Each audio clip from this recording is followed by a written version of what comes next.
Race Sim Studio have just released their latest car, the Formula RSS 1986, which resembles very closely that of a Williams FW11 1986 Formula 1 car, but those similarities are merely coincidental. Now, have RSS knocked it out of the park again with this car? Is this car fun to drive? And is this car worth driving over the Lotus 98T that's already in Assetto Corsa? That is what we'll be talking about in this video. But before we do a talk and drive around the glorious Donington GP circuit with some AI, what I will say is thank you to everyone that's subscribed, all those people that like our videos, all the channel members, and people using our Fanatec affiliate links, Amazon affiliate links and everything. Really appreciate that. Thanks for allowing us to continue this channel going. Now, in terms of this car, the 1986, not the Williams FW12, the 1986 V6 Formula RSS, it is mental. It is a handful. It will absolutely cook your nippity bobs. This car is probably one of the biggest workouts you can have in sim racing at this point in time if you've got a direct drive wheel and if you've got a H pattern. It is very physical, and that's because this is essentially a large go-kart. It is literally just a large go-kart with a ridiculous engine, and on 100% boost, 1,200 horsepower.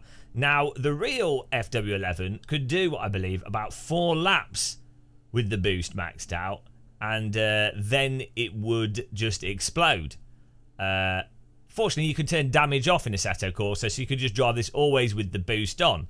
That does mean you have to be very careful on the throttle pedal, but it also means the car's even more exciting to drive.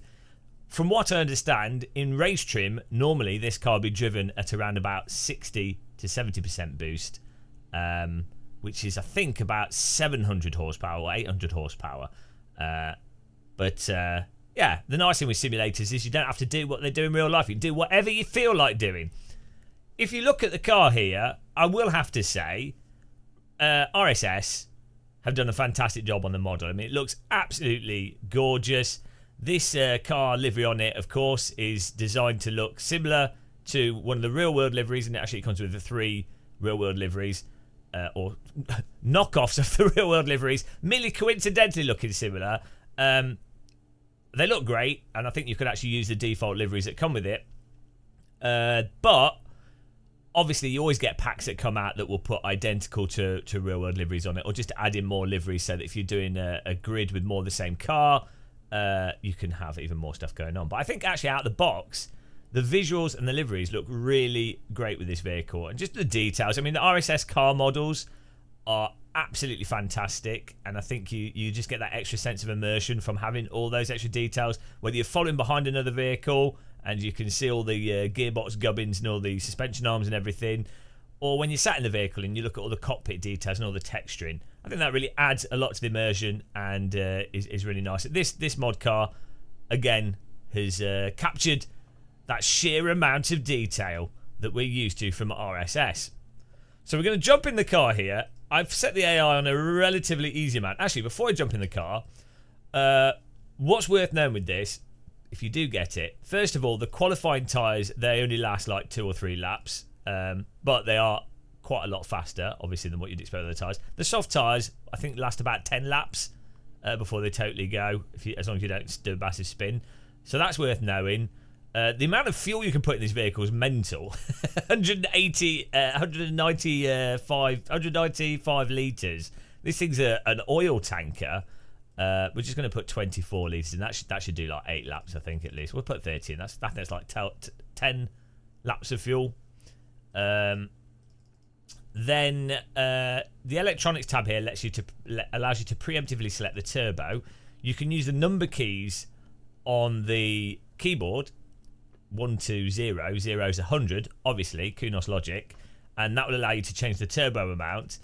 And then for the drivetrain, so this is going to be a really big thing for a lot of you guys. If you're really struggling with the back kicking out due to the turbo, and this car is very twitchy in a fun way, if you're struggling with handling the car, I really do recommend reducing the diff preload and then also opening up the diff power.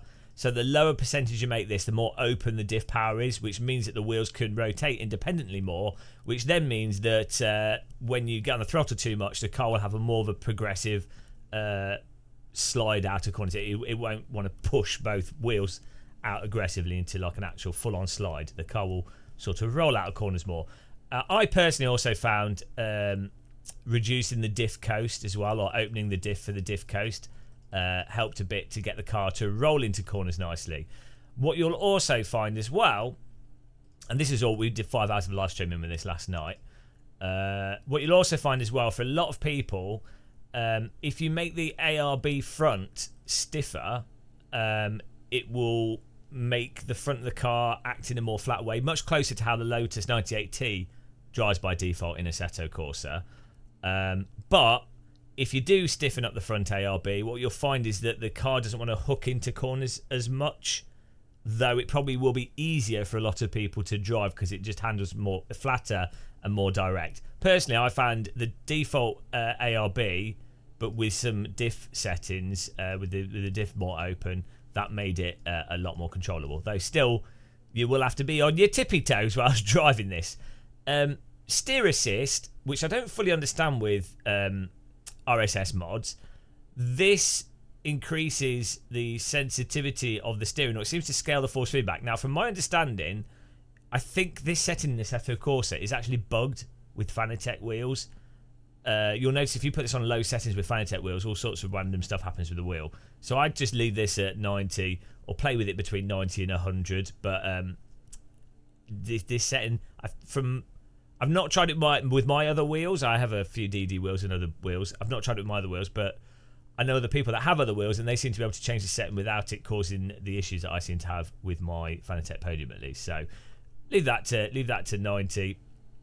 Oh yeah, we can also change the position of the tachometer. You do this, it'll rotate it. Let's go in the car and you'll be able to see it. I'll go restart session here. There we go. You can see the tachometer down here. If I then click on here, look at that. So you can get this, so you can clearly see it. The idea of this, and if you've driven cars in other sims or cars in the sims and you're like, oh, why is the tachometer rotated? Well, it's so you can have it in a position where the driver will be able to more clearly see the RPM, or the ideal RPM for shifting and everything, with how the wheel is blocking it, or the driver's view. That's why they're rotated, so the optimal RPM. It's normally right about 6,500, 7,000 RPM. You have that in a position where it's easier for the driver to be able to see. Let's put it on. So you would probably have, yeah, maybe you'd have it like, well, in this case, it's not 6,000 or 7,000, it's like 10,000 RPM. I don't know. But yeah, normally it'd be rotated. And you see a lot of cars, the sort of 6,000 RPM would be around about here or something. But I actually quite like this just on the flat position, the default. And I tend to just use the Hoover sound of the engine to know when to shift. And that does me. Right, we are ready to go driving here. And I think we're fine with this setup. Then we'll see what happens. Let's see how the AI copes with this. And let's talk about how it handles, and then how it handles compared to the Lotus 98T, which is a similar sort of car that's already in Assetto Corsa for free. Here we go. Put it in first gear. Rev the engine. Now, what you will want to do with this car is you probably will want to, a bit of a jam here, you will want to have the force feedback turned up pretty high, and you'll find with these vintage cars that are super snappy that the higher the force feedback, the easier it is to drive them, because they're so aggressive in how they snap out. That higher force feedback auto corrects the wheel, especially if you've got like a DD wheel. It does make it more strenuous to drive and turn through some corners, but oh, why are you stopping? Okay, we just killed someone. It does make it more strenuous to drive through some corners, but it's so it makes it a lot easier to catch slides. And then when it comes to the absolute finer details, when we're really trying to balance out the limit, the stronger force feedback really helps to let you feel what the tyres are doing. Now, I would say the hardest part of driving this car is dealing with the turbo on it. Sure, it's 100%. And the fact that if you've got the car turned, if you're steering and you're coming out of corners like this, and you get it just wrong on the turbo, on the throttle, too much throttle, and the turbo's kicking in, you will just rotate, and you will just bin it. There'll be nothing that you can do to recover it. So you really have to know what you can get away with the turbo, and you really have to know at what point you need to be straightened up before getting fully on the gas. And there's a specific amount of gas pedal input where you sort of build up a knowledge of a safe zone and then a risky zone, and then if you're actually trying to race and be really quick, you can then sort of decide whether you want to risk trying to get more of that turbo, reach into that turbo, or if you're just going to play it safe.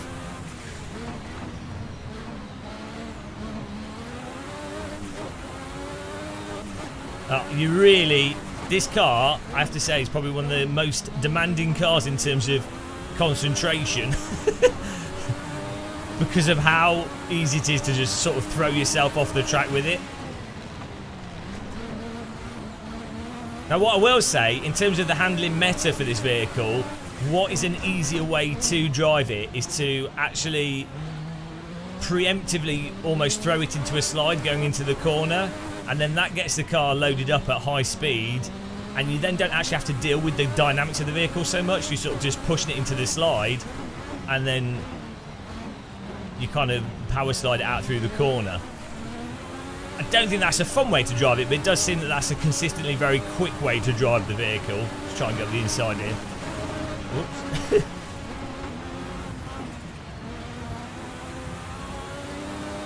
Bit of an accident there. But it was really fun. We said we live streamed this for 5 hours yesterday. It was really fun just playing around with this vehicle, trying to work out how to actually get the most out of it. Because there's so much going on with how dynamic the car is in terms of its handling. And I think that's a mixture of the turbo, how that kicks in, where you can use it without spinning the car, and how to get the most out of that.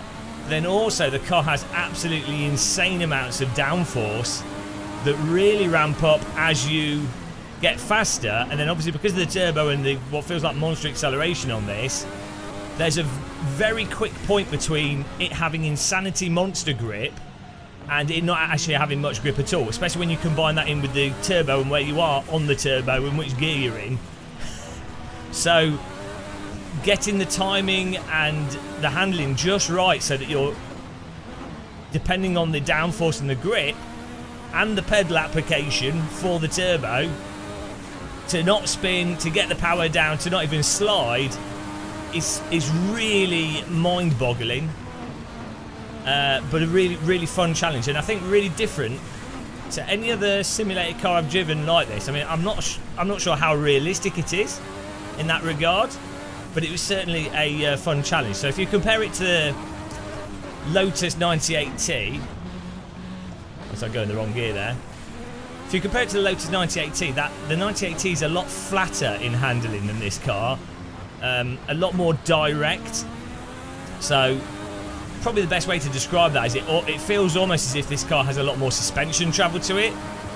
I don't know which is necessarily more or less realistic, but the 98T definitely feels more direct, but then that has the feeling of making it feel a little bit bland, whereas this feels like there's more going on, but on the downside that then makes this car feel a little bit less immediate in response. And I will say as well, though I think this car has fantastic force feedback compared to most other simulators. On the AC scheme of things, the depth of or the detail, the dynamic range of the force feedback with this car is not as good. If you go in the Lotus 98T with a direct drive wheel, you can much more easily feel where the tyres are at, or there feels like more range. And for some reason with this vehicle, it feels like there's some kind of slight delay going on with the force feedback. Maybe that's because of the suspension and handling rather than it being the actual innate force feedback. Obviously this is a Assetto Corsa, but it doesn't quite have that fidelity to the force feedback that I think you get with some of the other cars in AC. And to be honest, I think with RSS, again, compared to other sims, the force feedback's fantastic. I think there generally can be a somewhat muted feel to the force feedback with RSS content compared to stock AC cars or some other mod cars that are available in AC. It's still perfectly drivable though, it's still very good fun. I'm sort of nitpicking here.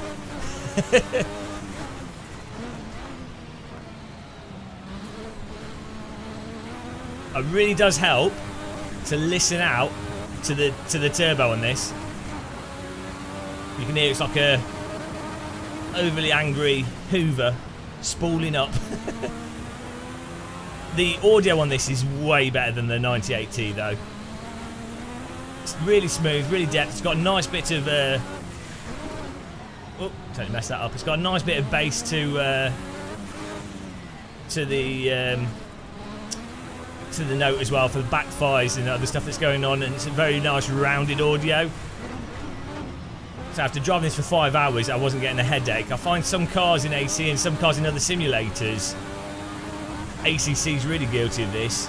You just get a bit of a headache from the audio because it's not the stereoscopy of it, and the roundness of it is really off. Like it grates on you. Whereas this sounds absolutely fantastic. So should we do some more driving around it? We got up to 6th place there. As you can see, unfortunately, the AI in AC struggle with this car a little bit, and they do tend to spin off. But also, if you're driving this car online with real people, you will find that the real people struggle with this car, surprisingly. All right, there we go. We'll just put it on the replay. So, I think it's a really nice vehicle. I think it was like £5. I think it is substantially different from the 98T. I think it is worth getting, especially if you like H-pattern cars, and this is probably one of the hardest to drive H-pattern cars that you can drive at this point in time. There we go. Our car's built to steel. But the only real negative of the vehicle that I would say is that it feels like there's some sort of delay going on with the force feedback, or there's something there that's a slight disconnect. It doesn't quite feel totally hooked up as some other cars do. Aside from that, though, it's an absolute blast to drive. Audio's great, car model's great, and you can then take this around the 1980s Formula tracks in AC, and you'll really enjoy the challenge. So there you go, guys. That is our after 5 hours of live streaming. That is our summary and review, if you will, of the new Formula RSS 1986 V6. Totally not a Williams FW11. Fantastic work by RSS. Hope they've got even more content coming out. If you haven't tried it, you need to try the RSS Mercer GT3 car. That is hilariously good compared to any other GT3 car in any other sim as well. Look at me getting loose there. But if you enjoyed this video, guys, give us a like. Give us a sub if you want to keep up to date with the content, and click that bell. And again, thanks to everyone that's a member and the supporter of the channel. Till the next one, happy tea drinking, take care, and goodbye, everyone.